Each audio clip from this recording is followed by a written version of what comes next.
नमस्कार, मैं हूं शरद द्विवेदी और आज का हमारा मुद्दा है राम निवास को न्याय, सियासत का नया अध्याय। राजनीति के रंग भी बड़े निराले होते हैं।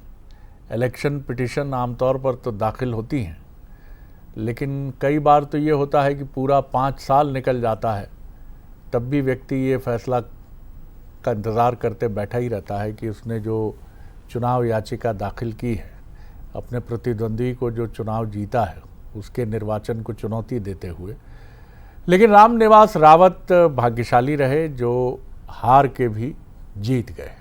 बिल्कुल सही, क्योंकि उन्होंने अपने प्रतिद्वंदी को चुनौती दी, उनके निर्वाचन को, जो कांग्रेस से हैं, विधायक वहाँ के रहे, और ग्वालियर हाईकोर्ट की खंडपीठ में ये मामला विचाराधीन रहा और आखिरकार फैसला ये आया कि कांग्रेस विधायक का निर्वाचन शून्य है, नल एंड वॉइड है। और इन परिस्थितियों में रामनिवास रावत यानी कैंडिडेट नंबर 2 जो दूसरे नंबर पर रहा 2023 के विधानसभा चुनाव में परिणाम में, उसका स्वाभाविक रूप से वो अब उस क्षेत्र का विधायक होगा। तो ये पूरा मसला बड़ा ही इंटरेस्टिंग है, जहां कांग्रेस के लिए एक बड़ा झटका है, वहीं आप ये भी मान लीजिए कि बीजेपी के लिए भी झटका तो मैं नहीं कहूँगा, लेकिन एक चैलेंज इस मायने में है कि कैबिनेट रिशफल की चर्चा तो हमेशा होती ही रहती है, लेकिन अब रामनिवास रावत भी एक ऐसे कैंडिडेट हैं कि जिनके लिए ये माना जा रहा था कि अगर 2023 में वो चुनाव जीतते तो 100% वो आगे बढ़कर इस मंत्री पद के लिए पूरी तरह से योग्य कैंडिडेट के तौर पर सामने आते हैं।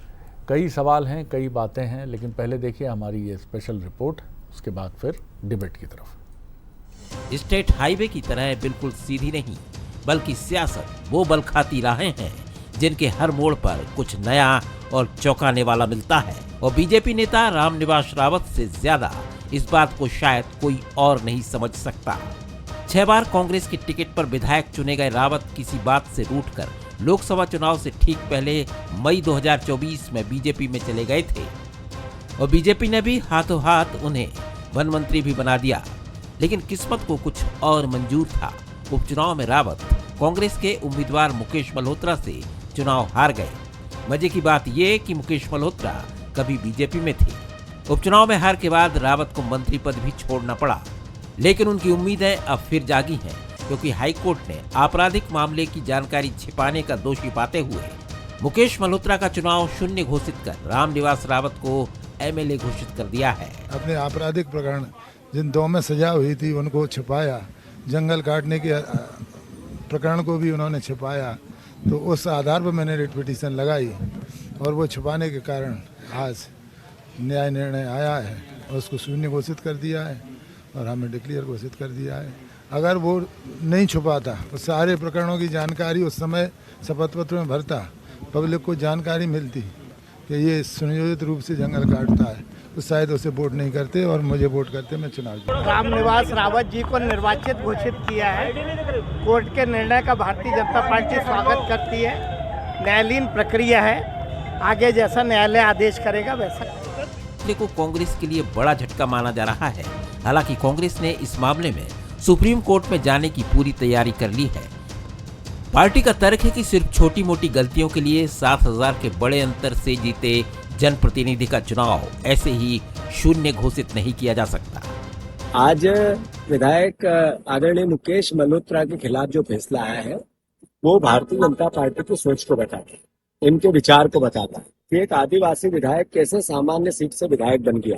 ये बीजेपी को नागवारा गुजरा और इससे बढ़कर जो हारा हुआ हजारों वोटों से व्यक्ति था उसको पद पे, विधायक के पद पे बिठाना, ये भारतीय जनता पार्टी फिर से बल देती है उस बात को कि हमें आदिवासी पसंद ही नहीं, हमें माननीय सुप्रीम कोर्ट पे भरोसा है, हम फिर चुन के आएंगे, सुप्रीम कोर्ट से जीत के आएंगे, फिर विधायक बनेंगे। मुकेश मल्होत्रा के पास सुप्रीम कोर्ट जाने का 15 दिन का समय है, लेकिन यदि हाई कोर्ट का यही फैसला अंतिम निर्णय में बदलता है तो रामनिवास रावत को फिर से सरकार में एडजस्ट करने की चुनौती भी बीजेपी के सामने जरूर होगी। वाकई राजनीति की राहें बड़ी विचित्र हैं और इस समय अगर किसी ने कुंडली विचारी होगी रावत जी की तो कूद रहे होंगे वो ज्योतिषाचार्य भी, हमने तो पहले ही कहा था परिवर्तन घटेगा, पुनः जीत का योग बन रहा है रावत जी।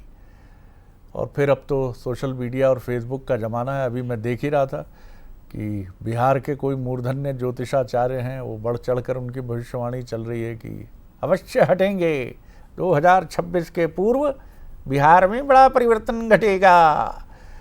राजनेता चाहे कितना भी सयाना क्यों ना हो, उसका सर झुकता है तो धर्माचार्य ज्योतिषाचार्य के पास ही। बहरहाल ये तो अलग हो गई बात। हमारे सवाल देख लीजिए। विजयपुर उपचुनाव पर हाईकोर्ट का फैसला कांग्रेस के लिए बड़ा झटका है।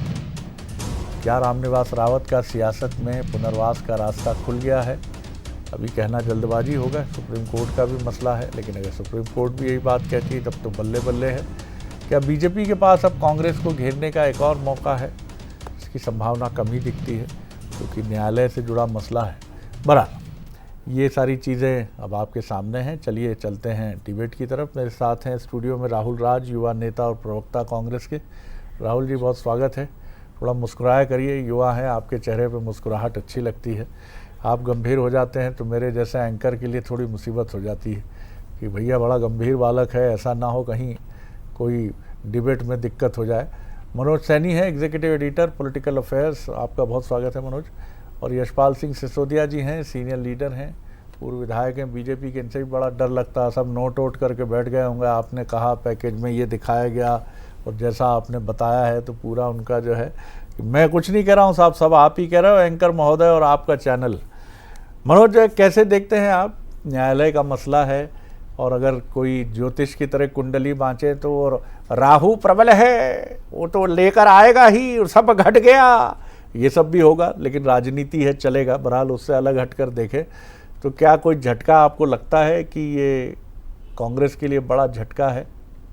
देखिए, हाल में तो देखकर यही लगता है कि कांग्रेस के लिए एक बड़ा झटका है। वो सीट जो कांग्रेस पहले जीतती रही रामनिवास रावत के टिकट देने पर, वही उनके विधायक रहे हैं, लेकिन बाद में 2024 में अदला बदली हो गई। जो बीजेपी में थे वो कांग्रेस में चले गए, मल्होत्रा जी, और जो कांग्रेस में थे वो बीजेपी में आ गए। और इत्तेफाक देखिए कि फिर वहाँ से कांग्रेस जीत गई, यानी वो सीट तो कांग्रेस की थी, इसमें कोई शक नहीं, क्योंकि चुनाव भी हमने कवर किया था। और जनजाति का एक बड़ा मसला है वहाँ पर। सहरिया जो आदिवासी आता है उसने बढ़ चढ़कर कांग्रेस को वोट किया, जो कांग्रेस के प्रत्याशी थे उनको वोट किया।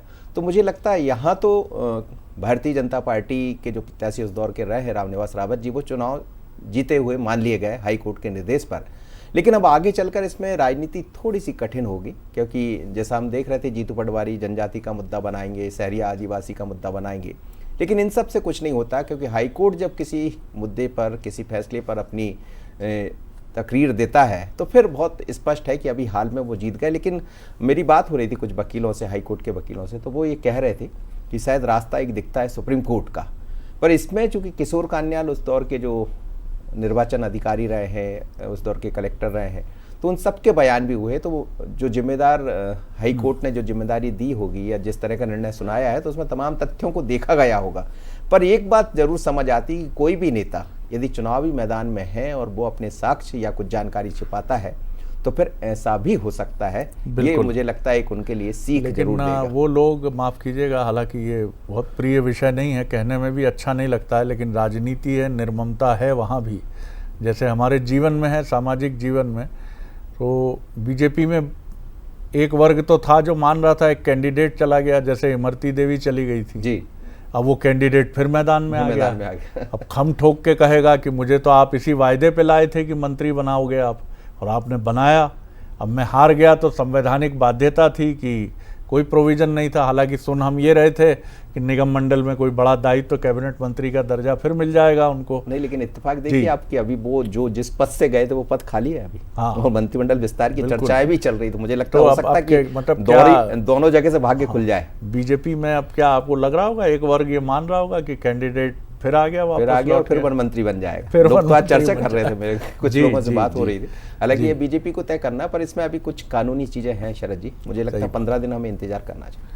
ठीक बात है, और सुप्रीम कोर्ट का रवैया इसमें देखना पड़ेगा। यशपाल जी, कैसे देखते हैं आप? तो कैंडिडेट एक बार फिर वापस लौट आया है जो मंत्री था।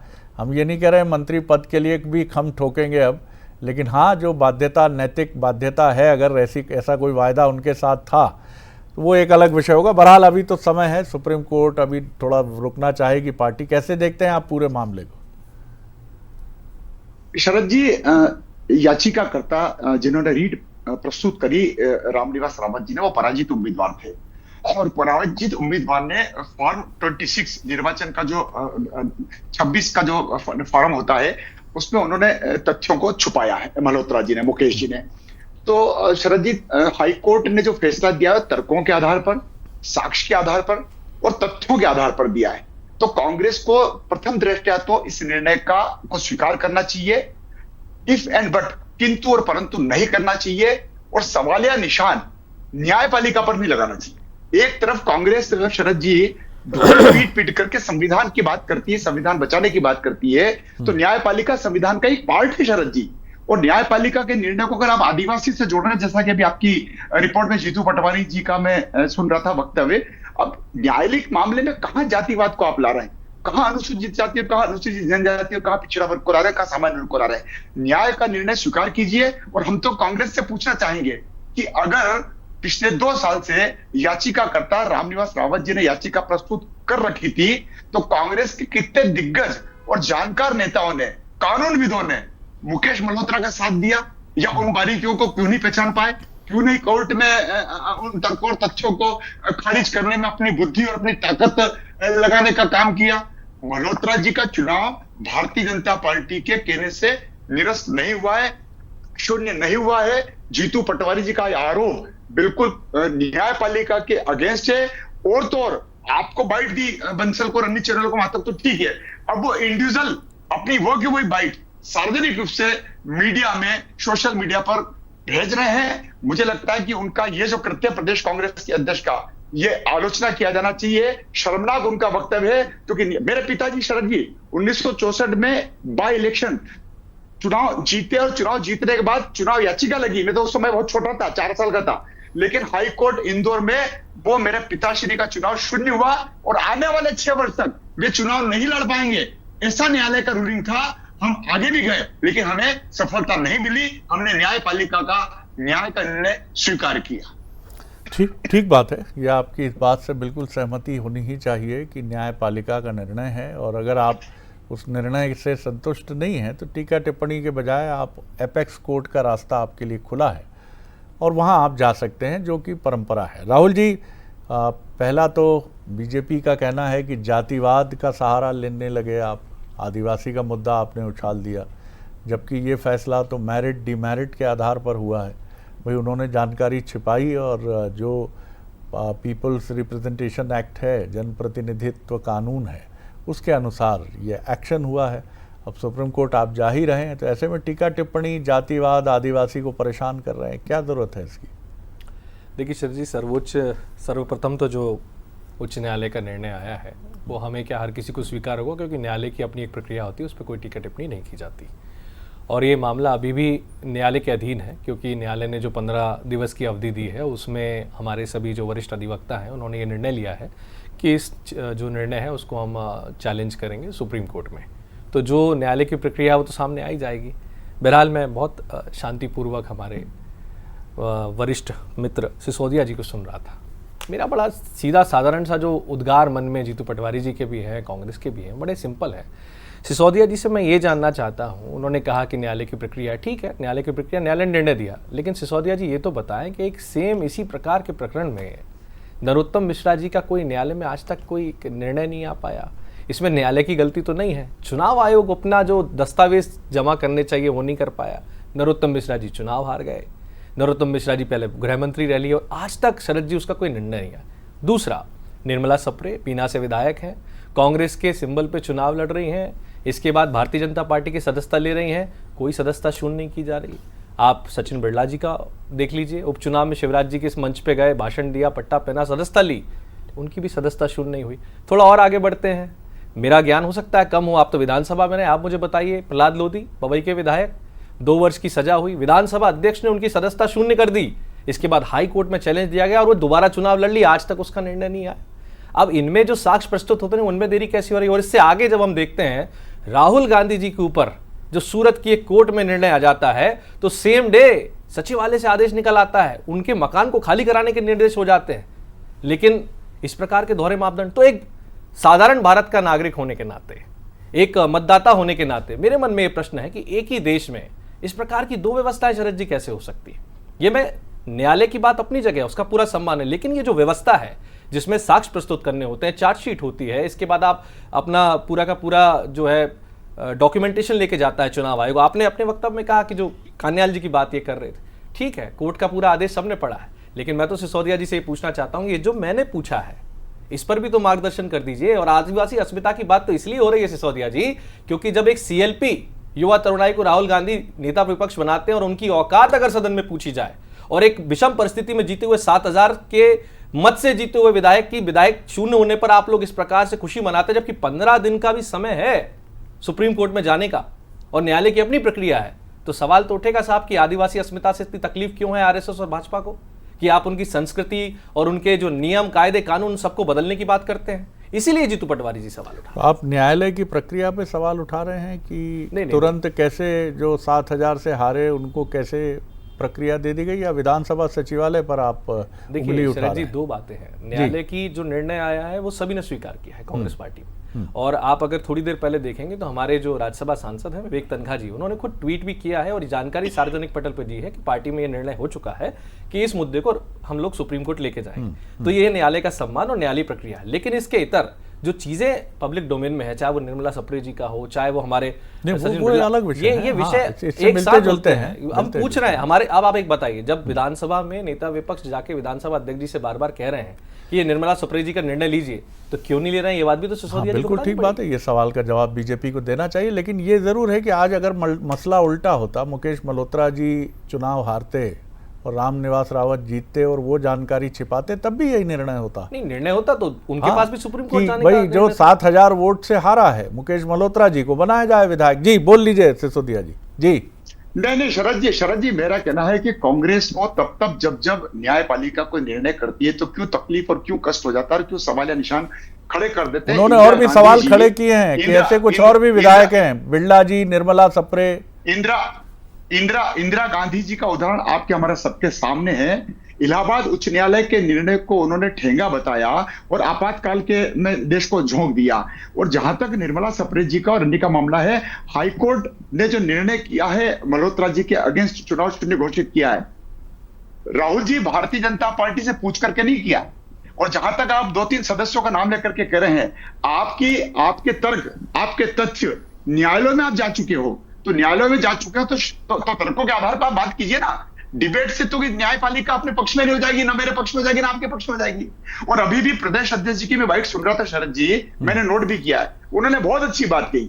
निर्णय का स्वागत करते हुए न्यायपालिका के आगामी जो भी चरण होंगे उनका इंतजार करने का उन्होंने कहा। तो कांग्रेस क्यों उसको आदिवासी के मोड में ले जाने की कोशिश करी? क्यों जातिवाद के आधार पर? न्यायपालिका के निर्णय भी राहुल जी आपके नेता और आपके पार्टी जातिगत आधार पर देखेंगे। अगर यही मामला, आप मेरे सवाल का जवाब दे दीजिए रावत जी यही मेरे सवाल का जवाब दे दीजिए। नरोत्तम मिश्रा जी का सेम प्रकरण है, वो चुनाव आयोग तथ्य क्यों नहीं दे पाए आज तक? मैं तो बड़े शालीनता से हाथ जोड़ के पूछ रहा हूँ आपसे। मैंने आपकी बात शांतिपूर्वक सुनी। आप डिबेट में बैठे हैं, तो हम सड़क पे थोड़ी बात कर रहे हैं। नहीं, सड़क पे कोई बात नहीं कर रहा, आप तो बता दीजिए। नहीं, आप भी मेरी बात, नरोत्तम मिश्रा जी के प्रकरण का बता दीजिए। जैसे मैंने आपको सुना, आप भी मेरी सुन लीजिए। मेरी बात सुनिए आप आएगी, अगर आप बोलेंगे तो मैं तो एक शब्द नहीं बोला। बोलिए। मेरा कहना शरद जी ये है कि नरोत्तम जी का मामला हो, निर्मला सप्रे जी का मामला हो, न्यायपालिका हमारे कहने से नहीं चलती है। आप ये तर्क क्यों दे रहे हैं कि उनके निर्णय में विलंब क्यों हो रहा है, ये निर्णय इतना जल्दी क्यों गया? फैक्ट अपने आप बोल रहे थे कि उन्होंने आपराधिक प्रकरण में सजा को छुपाया, उनके ऊपर 6 मुकदमे दर्ज थे, उन्होंने मात्र 2 मुकदमों की जानकारी दी, और जिन मुकदमों में उनको सजा हो गई थी उसको भी उन्होंने छुपाया। रामनिवास रावत जी याचिका करता है, उन्होंने रीट दायर करी है। और मैं तो शरद जी कह रहा हूं, मेरे पूज्य पिताश्री जी इस दौर से गुजरे हैं। हमारे परिवार ने हाईकोर्ट से उस निर्णय को सेटिस्फाइड हुआ है।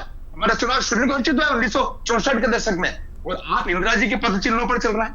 इंदिरा जी ने जिस प्रकार से आपातकाल लगा दिया था, आज आप जातिवाद पर लाकर के उसको छोड़ रहे हैं। ये बात तो समझ में नहीं आएगी कि इसको जातिवाद की तरफ ले जाने का क्या औचित्य है। वो तो एक राजनीति है, राजनीति में कई बार टीका टिप्पणी हो जाती है, लेकिन वो रैशनैलिटी के पैमाने पर, न्यायोचित पैमाने पर वो ठीक नहीं प्रतीत होता है कि इसको हम जातिवाद की तरफ ले चलें, क्योंकि सुप्रीम कोर्ट का रास्ता खुला है। और ऐसे भी मामले हमने देखे हैं कि निचली अदालत के मसलों को उससे डिफ़र ओपिनियन सामने आया है, और ऐसे भी मामले देखे हैं कई कि जहां अपहेल्ड किया है, बरकरार रखा है निचली अदालत के फैसले को। तो थोड़ा ये बात सही कह रहे हैं सिसोदिया जी कि प्रदेश अध्यक्ष जी की जो बाइट है बड़ी संतुलित और संयमित है। उसमें उन्होंने ना बहुत प्रसन्नता दिखाई है, ना आलोचना का दरवाज़ा खोल दिया है, और ना इसको कहीं किसी और दहलीज पर खड़ा करने की कोशिश की है। मनोज, क्या बीजेपी में और इसको लेकर क्या सुगबुगाहट है? निश्चित तौर पर ये मसला जाएगा अब सुप्रीम कोर्ट की दहलीज पर, और जो भी सीनियर एडवोकेट्स हैं, विवेक तनखा खुद एक देश के नामचीन अधिवक्ता है, हो सकता है वो खुद और उनके साथ कुछ और वकील इस मसले को लेकर टेकअप करें। कैसे देखते हैं आगे बीजेपी और न्यायालयीन प्रक्रिया को? देखिए, जैसा कांग्रेस का जो आरोप था, तो साक्ष्य और तमाम तरह की चीज़ें तो भारतीय जनता पार्टी के पास है। उनके जो अब विधायक कहे जाएंगे आज के बाद, उनके पास है, और उन्हीं साक्ष्यों को तो आधार माना है माननीय हाई कोर्ट ने। और अभी तक ऐसे और भी कुछ केसेस हुए शरद जी, तो उसमें ये देखा गया है कि अमूमन, जैसे खुद यशपाल जी कह रहे हैं, तो कोर्ट जब हाई कोर्ट इस तरह के निर्णय लेता है, जैसा मेरा बात हो रही थी, तो उसमें ये देखा गया है कि इस तरह यदि साक्ष्यों को छुपाने की बात होती है, कुछ ऐसे साक्ष्य हैं जो गंभीर अपराध के हैं, तो फिर हाई कोर्ट के बात को ही सुप्रीम कोर्ट, ऐसा कहा जाता है, कि आगे बढ़ाता। तो इसी का इंतजार भारतीय जनता पार्टी करेगी, जैसा हेमंत खंडेलवाल जी कह रहे थे। लेकिन इसमें अभी कुछ चीज़ें ज़रूर दिखाई देती है। एक तो ये कि जैसे ही हाई कोर्ट का निर्णय आया, तो यदि बहुत जल्दी से विधानसभा अध्यक्ष उनको बहाली कर देते हैं, तो फिर थोड़ा सा टेढ़ी खीर हो जाएगा, और भारतीय जनता पार्टी ये चाहेगी कि ऐसा हो जाए। अब हाई कोर्ट की तरफ से 15 दिन की जो बात कही गई, तो मेरे पास जो जानकारी कि अभी कोई ऐसा आदेश शायद नहीं है उसमें, क्योंकि बहुत अलग तरह से साक्ष्यों को देखा, ये बीजेपी की तरफ से मुझे पता लगा है, तो उस पर गौर कर रही है बीजेपी। लेकिन दोनों तरह से कोर्ट ऑफ कंटेम्प्ट की बात भी करेगी बीजेपी, जैसा कह रही थी कि अभी किसी को कहने का हक नहीं है, क्योंकि ये फैसला बीजेपी का नहीं है, ये हाई कोर्ट का फैसला है। तो अब इसमें कानूनी लड़ाई तो लड़ी जा सकती है, और मुझे लगता है आगे चलकर भी कानून के रूप में दिखाई देगा। जैसा कि विवेक तनखा साहब जा रहे हैं, साफ इन्होंने भी कहा, और आज अभी थोड़ी देर पहले मैं उनका देख भी रहा था। तो कांग्रेस ने अपनी तैयारियां की है, बीजेपी ने अपनी, लेकिन आज तो बीजेपी खुश है और रामनिवास रावत खुश है। बिल्कुल जी। अब इसमें यह भी देखना होगा न्यायालयीन दृष्टि से कि मुकेश मल्होत्रा अपनी निर्दोषता को कैसे प्रमाणित करते हैं। ये उनसे चूक हुई, तो अगर वो चूक किसी असावधानी की वजह से हुई, और जिसको कोर्ट की भाषा में हम कहते हैं मेंसीरिया, इंटेंशन, आपका उद्देश्य क्या था, आपने विलफुल एक्ट के तहत ऐसा किया, या ये त्रुटि हो गई आपसे, आपके पास पूरी जानकारी नहीं थी, लेकिन ये सब आपको कोर्ट में प्रूव करना पड़ेगा। लेकिन वो अपराध है वो जो लेकिन आपका मेंसीरिया क्या है? अपराध जैसे आपने किसी को लड़ाई झगड़े के बीच में तमाचा मार दिया और उसको हार्ट अटैक आया या उससे उसकी डेथ हो गई, तो मेंसीरिया ये था कि हत्या नहीं कर रहा था मैं, अब कोई बंदूक लेके नहीं गया था, मेरे पास चाकू नहीं था कि मैंने सीने में भोंक दिया उसके, मैंने आवेश में आकर एक तमाचा मारा, मैं उसकी हत्या नहीं करना चाहता था। दैट इज मेंसीरिया, वो आपका मंतव्य है। तो कोर्ट अगर उससे सहमत होता है तो वो ये मानता है कि ये विलफुल एक्ट नहीं था, जानबूझकर किया गया अपराध नहीं था। लेकिन वो सब कोर्ट की बातें हैं। जी राहुल जी। कि मैंने सिसोदिया जी और पूरी भाजपा की एक बड़ी अच्छी आदत है, हमने प्रश्न चिन्ह लगाया विधायिका पर, कार्यपालिका पर, न्यायपालिका पर नहीं लगाया। जब प्रहलाद लोधी जी को 2 वर्ष की सजा हो जाती है और विधानसभा के तत्कालीन अध्यक्ष उनकी सदस्यता शून्य कर देते हैं, इसके बाद आप हाईकोर्ट में अगर कोई पिटीशन लगा के स्टे ले आते हो और आज तक आपका निर्णय नहीं आता, इसका मतलब यह है शरद जी कि जो सरकारी संस्थाएं हैं वो सही दस्तावेज सही समय पे नहीं पहुंचा पा रही। रिटर्निंग ऑफिसर, उसकी भी जिम्मेदारी बनती है, वो किसके अधीन आता है।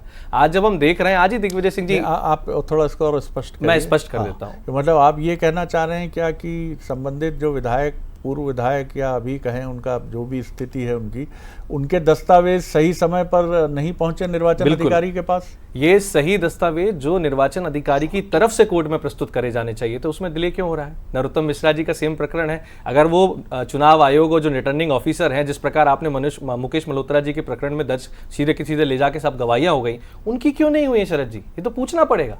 ये तो काम न्यायालय का नहीं है ना, न्यायालय तो इंतजार करता है, वो तो साक्ष्य के आधार पर निर्णय लेता है। लेकिन साक्ष्य प्रस्तुत करने का काम जिनका है, मैं तो उन पर प्रश्न चिन्ह लगा रहा हूं। विधानसभा के अध्यक्ष जी ने अभी तक निर्मला सप्रे पर निर्णय क्यों नहीं लिया, ये तो पूछ सकते हैं ना सिसोदिया जी। इसमें तो न्यायालय का कोई मांग नहीं है। और जब नरोत्तम मिश्रा जी की बात आ रही है तो यहां से कोई लेटर क्यों नहीं जा रहा है? दूसरी बात, आप जब ये की बात करते हो तो ये तो प्रश्न चिन्ह कोई भी उठाएगा। निर्मला सप्रे जी भारतीय जनता पार्टी के ट्रेजरी बेंच की तरफ बैठती है क्या, सत्ता पक्ष की तरफ बैठ रही है क्या? नहीं, ये ऐसे देखिए, ये तो कुतर्क हो गया, ये तो कुतर्क हो गया। आपकी मीटिंग में जा रही हैं, आपके कार्यालय में जा रही हैं, आपका पट्टा पहन रही हैं, अब आपके तो हमारी मीटिंग में आप किसको, आप मतलब आईने पे धूल चढ़ा के ये कहोगे कि मुझे कुछ दिखाई नहीं दे रहा, ऐसा नहीं होता है। सिसोदिया जी, तथ्य पब्लिक डोमेन में है, हाथ जोड़ के निवेदन कर रहा हूं। या कोई दूध पीता बच्चा नहीं है, बिल्ली अगर आंख बंद कर ले और दूध पिए तो इसका मतलब ये नहीं कि संसार नहीं देख रहा उसको। नहीं, पार्टी छोड़ जब नहीं, आपने सदस्यता दिलाई है, वो आपकी पार्टी की मीटिंग अटेंड करती हैं। ऐसे कैसे दल बदल कानून लागू नहीं होगा? जब कुछ लोग उड़ जाते हैं प्लेन से तो उनके इस्तीफे हाथ से लिखे हुए आ जाएंगे विधानसभा अध्यक्ष के पास, लेकिन यहाँ बैठ रहे हैं लोग सदन में, उनको ये मसला भी न्यायालय में है। ये भी मसला आपके नेता प्रतिपक्ष लेकर गए हैं, ये आपके नेता प्रतिपक्ष गए हैं जी। एक ही देश में दो तरह के विधान नहीं चल सकते, निश्चित तौर पर। ये कैसा न्याय है आपका कि नरोत्तम मिश्रा जी को कोई दिक्कत नहीं है, सप्रे जी को दिक्कत नहीं है? नरोत्तम मिश्रा जी का विषय आप बार-बार उठा रहे हो, उस पर कानूनी राय आ चुकी है सुप्रीम कोर्ट जी, बिल्कुल। उस पे जो प्रहलाद लोधी जी का पहले दिल्ली हाईकोर्ट ने उस पर वर्डिक्ट दिया। प्रहलाद लोधी जी का जो मसला है जी, वो तो प्रहलाद लोधी जी का तो आज तक हाईकोर्ट से स्टे लेके घूम रहा हूँ, तब उस पे कानूनी स्टे है ना राहुल जी, इसमें जैसा आपका रास्ता खुला है। आपसे क्या कहना शरद जी, इस देश में कानून पे न्यायपालिका ये कहती है, कानून की पट्टी, आंख पे तो पट्टी बंदी है ना, जो साक्ष्य आएंगे तब लेंगे। तो साक्ष्य प्रस्तुत क्यों नहीं कर रहे हैं? हमारी विधानसभा प्रहलाद लोधी जी के साक्ष्य प्रस्तुत करे ना। चलिए, अब वक्त नहीं है मेरे पास। अरे कोर्ट की तो हम सम्मान कर रहे हैं, लेकिन आपके अधीन आज ही SIR का दिग्विजय सिंह जी ने बताया है कि जिनके घर में 70 लोग के नाम थे वो SIR के बाद भी 45 बन गए। तो कैसे आप की बात चलिए, ये सारी बातें आप सुप्रीम कोर्ट में रखेंगे ही। जैसा आरोप आप लगा रहे हैं कि संबंधित साक्ष्य जो हैं वो समय पर प्रस्तुत नहीं किए गए, ऐसा आरोप कांग्रेस का है, तो आप ये मांग करेंगे ही सुप्रीम कोर्ट में कि इसमें पूरे दस्तावेज कोर्ट के सामने प्रस्तुत करने की अनुमति दी जाए। बोलिए जल्दी से 10 सेकंड में। शरद जी पूरे 2 बरस हो गए हैं रामनिवास रावत जी को रिट लगा है, कांग्रेस ने तो कभी पलट के देखा ही नहीं। आज आदिवासी की बात कर रहे हैं, कौन नेता खड़ा था जरा बताओ ना। अभी मैंने आपको बताया वरिष्ठ अधिवक्ता ने क्या कहा। चलिए अब ये न्यायालय का कोर्ट रूम ड्रामा इसके बाद होगा। ड्रामा शब्द इसलिए कि कहा जाता है वो कोर्ट रूम के प्रति हमारा पूरा आदर भाव है, और निश्चित तौर पर सुप्रीम कोर्ट और देश की अदालतें अनेक बार इस बात की प्रमाण बनी हैं कि कितने हाई प्रोफाइल मामले क्यों ना हों, लेकिन उन्होंने ही बहुत गंभीरता से साक्ष्य प्रस्तुत करते हुए तमाम अवसरों को देखते और कई बार रेयरेस्ट ऑफ द रेयर मामले कोर्ट करते हुए, यानी दुर्लभतम मामलों की श्रेणी में रखते हुए फैसले सुनाए हैं। निश्चित तौर पर न्यायालय पर हम सभी को पूरा विश्वास है, और देखते हैं कि अगले 15 दिनों में न्यायालयीन घटनाक्रम किस तरह से और कैसे घटता है।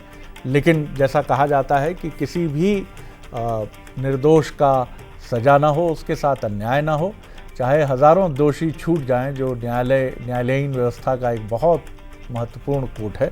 बहुत धन्यवाद कि इस गंभीर विषय पर आप लोगों ने शालीनता का कहीं दामन नहीं छोड़ा। बहुत धन्यवाद सिसोदिया जी, धन्यवाद राहुल जी, और धन्यवाद मनोज जी, और आगे नमस्कार।